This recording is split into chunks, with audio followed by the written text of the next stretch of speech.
दर्शकों, मेरा नाम अमित नंद है और आप देख रहे हैं समाचार 29 इंडिया का डिजिटल प्लेटफॉर्म। बातचीत करने के लिए हमारे साथ मौजूद हैं तेलूराम प्रधान जी। हाल ही में उनको भारतीय जनता पार्टी द्वारा अनुसूचित मोर्चे का जिलाध्यक्ष नियुक्त किया गया है। बातचीत करेंगे। बहुत बहुत स्वागत और बधाई आपको। धन्यवाद जी। तेरा आपको जिलाध्यक्ष अनुसूचित मोर्चा भारतीय जनता पार्टी नियुक्त किया गया, कितना महत्वपूर्ण और कितना जिम्मेदारी भरा ये दायित्व मानते हैं आप?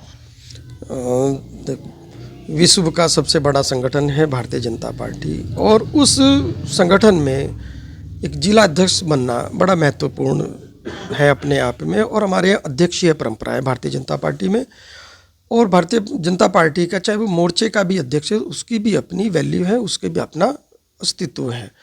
और कहीं ना कहीं जो संगठन विश्वास जताता है और जिलाध्यक्ष का दिया है, पुनः किया है 2019 में भी बना था और इस बार भी उन्होंने जो संगठन ने जो विश्वास जताया है, तो कहीं ना कहीं जो है शीर्ष नेतृत्व का मैं धन्यवाद करता हूं और पार्टी को आगे बढ़ाने का काम करूंगा। तेलूराम जी, आपने कहा कि 2019 में आप जिलाध्यक्ष अनुसूचित मोर्चा रह चुके हैं और एक बार फिर से पार्टी ने आप पर विश्वास जताया, कितनी ऊर्जा महसूस कर रहे हैं? संगठन का सिपाही हूँ तो संगठन के काम के लिए तो जहाँ लगाएंगे उसको ऊर्जा अपने आप ही मिल जाती है। भाजपा के जो भी कार्य करता है उनमें से पहले से ऊर्जा है। हमारे यहाँ तो 24/7 की बात हम करते हैं। जो भारतीय जनता पार्टी का जो कार्यकर्ता है और जो दायित्वधारी व्यक्ति है भारतीय जनता पार्टी में, उसको तो 24 घंटे काम करना होता है। हमारे यहाँ तो 24 घंटे का काम है। ठीक है तेलूराम जी, 2 बार आपको दायित्व पार्टी दे चुकी है और लगातार आप जो है ज्वालापुर विधानसभा से टिकट की भी दावेदारी करते हैं, लेकिन पार्टी ने आपको दायित्व दिया है लेकिन कभी प्रत्याशी नहीं आपको बनाया है। क्या वजह मानते हो और क्या कारण इसके पीछे है? देखो, हमारे यहाँ संगठन सर्वोपरि है। भारतीय जनता पार्टी जो है रीति नीति विचारधारा की पार्टी है। संगठन का निर्णय सर्वमान्य होता है।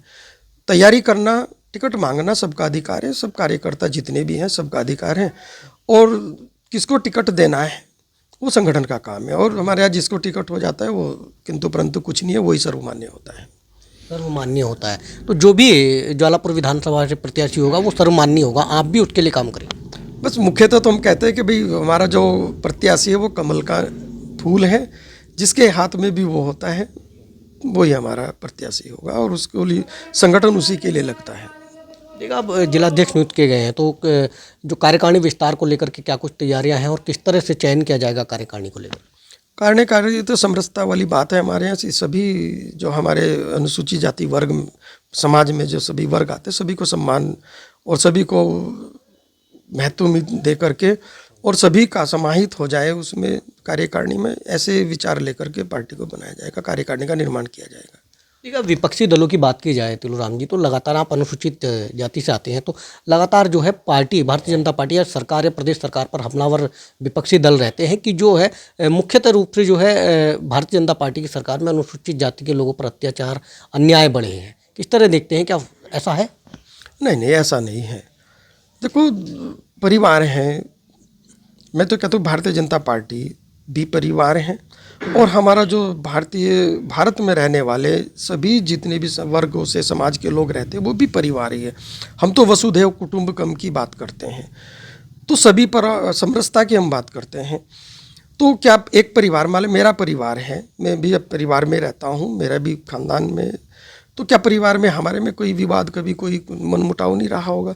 तो ये तो सब मतलब परिवार में तो होता है और पहले भी होता था, अब भी होता है और ये तो मनमुटाव लड़ाई झगड़े होते ही रहते हैं। ऐसा नहीं है कि भाई अनुसूचित जाति वालों पे ही अत्याचार होते हैं। कभी कभी ऐसा भी तो होता है, चलो अनुसूचित जाति वालों को तो हम कहते हैं, तो अगर स्वर्ण होना क्या गुनाह है? स्वर्ण होना क्या गुनाह है? हम कैसे कह दें उनको कि उनका गुनाह है? अगर परिवार में झगड़ा हुआ है, हम तो कहते हैं ईश्वर ने तो एक ही समाज बना करके भेजा है, मानव समाज। बांटा तो हमने है यहाँ पे, भाई ब्राह्मण समाज, क्षत्रिय समाज, वैश्य समाज, शूद्र समाज या दलित समाज, बांटा तो हमने है। तो जब वो सब इकट्ठे रहेंगे तो क्या मतभेद नहीं होंगे, क्या झगड़ा नहीं होगा? तो उसको अगर हम ये कह दें कि भाई स्वर्ण का और एससी का झगड़ा हो गया तो स्वर्ण जिम्मेदार, ऐसा नहीं है। कहीं ना कहीं कुछ ना कुछ कार्य परिस्थिति ऐसा हो जाती है तो उसमें कोई नहीं, लेकिन कोर्ट है, सब चीज़ें हैं और ये भी नहीं कि भाई बिल्कुल अत्याचार है, कहीं नहीं, ऐसा मुझे तो नहीं लगता है। देखा तेलूराम जी, अभी जो है मूल निवास का लेकर जो है काफ़ी चर्चित रहा है ये मामला और काफ़ी गरमाई भी था। विशेष सत्र में पहाड़ प्लेनवाद का भी मुद्दा काफ़ी गरमाया और उसके बाद जो है ये मूल निवास पर भी काफ़ी राजनीति बयानबाजी हुई है। किस तरह देखते हैं सौतेले व्यवहार तक की बात कीजिए कि प्लेन के हरिद्वार और उधम सिंह नगर जैसे जिलों के लेकर? ऐसा है, कुछ लोगों ने अपने आप को हाईलाइट करने के लिए और ये जो होड़ लग जाती है ना, मैं हीरो बन जाऊं, मैं हीरो बन जाऊं, मैं हीरो बन जाऊं, ऐसा कुछ नहीं है। आप ये बताइए, जो हरिद्वार के वासी हैं, जितने बच्चे पढ़ रहे हैं, लिख रहे हैं, क्या किसी की नौकरी नहीं लग रही है? बताइए, जो बाहर उत्तराखंड में, चाहे वो कहीं भी रह रहा है, हरिद्वार में रह रहा हो, उधम सिंह नगर में रह रहा हो, चाहे वो पिथौरागढ़ में, चंपावत, चमोली, कहीं भी रह रहा हो, वो सब उत्तराखंड वासी हैं। और जब उत्तराखंड का निर्माण हुआ तो वो उत्तराखंड में ही आया। हरिद्वार भी उत्तराखंड का ही एक अभिन्न जिला है। और क्या ये बताइए, जब क्या फर्क पड़ता है अस्थाई और उसमें, अस्थाई और मूल निवास लिखने में? अस्थाई का मतलब भी तो वही है, अस्थाई रहना। एक तो अस्थाई, एक होता है अस्थाई। अस्थाई का मतलब निरंतर काम आने वाला। तो जब हमारा अस्थाई प्रमाण पत्र बन गया तो वो तो निरंतरता जब तक आजीवन तक हमारा रहेगा। तो कहाँ उसमें बताइए, आप उसे मूल लिख लो, उसे अस्थाई लिख लो, बात तो एक ही है।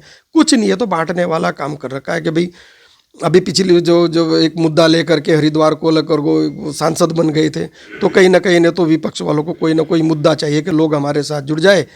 लेकिन मेरा तो इस पे मैं खंडन करता हूँ इस बात का कि कोई ऐसी बात है कि भाई सब उत्तराखंड के निवासी हैं और सबका सब समान अधिकार है और सबको नौकरी में भी और उसमें कहीं भी नहीं लगाया जाता है कि भाई आप हरिद्वार के कहाँ के अस्थाई दीजिए अपना। क्या है, सब जगह मान्य है वो? बताओ, कोई व्यक्ति ऐसा लाओ जिसका स्थायी प्रमाण पत्र हो और उसे ये कह दिया हो कि तुम उत्तराखंड के निवासी नहीं। कोई ऐसा व्यक्ति लाइए। लेकिन समानता समरसता की बात करने वाली पार्टी मूल निवास और स्थायी निवास क्यों, या तो स्थायी होना चाहिए या मूल निवासी होना चाहिए, असमानता तो है ना? अरे देखो, शब्दों का ही तो फेर है। मैं वो मूल के, मैंने भी कहा कि मूल कह लो, अस्थाई कह लो, बात तो एक ही है। और मूल का भी उन्होंने एक वो रखा हुआ है कि भाई देखो, नियम सबसे ज़्यादा राज किसने किया है? ये मूल और अस्थाई लाया कौन है? जो लाने वाले आज वही इस पे बात कर रहे हैं। कमियां, मैंने कोई कमी की है तो मुझे पता है, लेकिन फिर मैं कहीं और दूसरी जगह जा कर के कहने लगूँ कि ये कमी है, ये कमी है। लेकिन कमी तो मैंने की है। कांग्रेस थी यहाँ पे, पूरे भारत में कांग्रेस ने राज किया है। क्या ये अस्थाई वाला जो बात आई है ये उत्तराखंड निर्माण के बाद आया है क्या? लेकिन ये जो भी है, और ये तो शीर्ष नेतृत्व का है और ये सरकार का काम है। भाई मैं तो एक कार्यकर्ता हूँ, अध्यक्ष है, तो मेरे से तो जो है पार्टी की गतिविधियाँ, पार्टी के लिए मुझे क्या करना मैं उसके लिए तो बता सकता हूँ। ये काम सरकार का है और इसका निर्णय तो सरकार को करना चाहिए, सरकार को लेना चाहिए। देखिए तेलुराम जी, हरिद्वार जिले से 11 विधानसभाएं और भाजपा के विधायक भी कई हैं, लेकिन अब तक कोई मंत्री नहीं बना गया है, क्या वजह मानते हैं? संगठन का काम है। जो भी है, जो भी, अब देखो मैं तैयारी की है, 2022 में भी प्रबल दावेदार रहा हूँ, जिला पंचायत का भी दावेदार रहा हूँ, जिला अध्यक्ष भी रहा हूँ।